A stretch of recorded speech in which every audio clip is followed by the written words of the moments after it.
Did you know that Irish monks arrived to Iceland before the Vikings did? I suppose most of you wouldn't know that. Now, you're probably wondering, how in the bloody hell do we even know that? What's the evidence? Well, the evidence is twofold. There's archaeological evidence and literary evidence. In my mind, the literary evidence is probably all the more convincing. You see, the Vikings, they only became literate or only began writing down their own sagas and legends around about the 12th and 13th century. In Ireland, it was much, much earlier, around about the 7th century.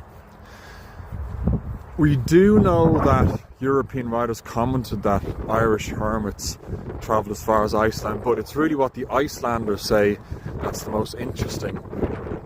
So thanks for still tuning in. The audio went really bad in the park, so I'm back in the house now. Anyhow, the literary evidence is as follows. On page 395 of W. O'Croneen's Early and Prehistoric Ireland, a behemoth of a book, it reads as follows. Now, when he says cosmography, he's talking about a text authored by a man called Dickul on the continent. The cosmography tells of voyages by Irish monks beyond the northernmost islands of Britain to a region where the sea turned to ice. Irish solitaries were the first to establish Christianity in Iceland, and their adventures may perhaps have provided inspiration for some of the Brendan legends. Now, that's a sort of small little piece, but the actual primary source, the primary source itself, comes from an Icelandic text known as the Book of Settlements. In Scandinavian, I think it's Landnabok. I might be pronouncing that incorrectly, but anyhow, the text reads as follows.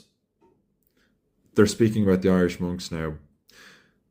Because they did not wish to live here together with heathen men, and they left behind Irish books, bells, and crooks. So that's the primary source material, the primary source quote. So they themselves are actually admitting that they weren't the first to settle Iceland. It was Irish hermits who did so. Wondering, well, how did the Irish even have that ability? Well, I mean, it wasn't new to them. Seafaring was a done thing. I mean, you look at Scotland, the Irish Gaels, specifically from northeast Ireland, like Antrim and the Dalriada, they entirely colonised Scotland via the sea. Keep in mind, it's only 12 miles between Antrim and the Scottish coast. They also colonised much of the Northern Hebrides, so sea travel was something they were very used to. I mean, Patrick, for instance, he was taken as a slave on a boat in the 5th century. So the Irish were well used to seafaring. So a transatlantic voyage like Iceland, I don't think is too impossible, or at least, you know, not worth considering.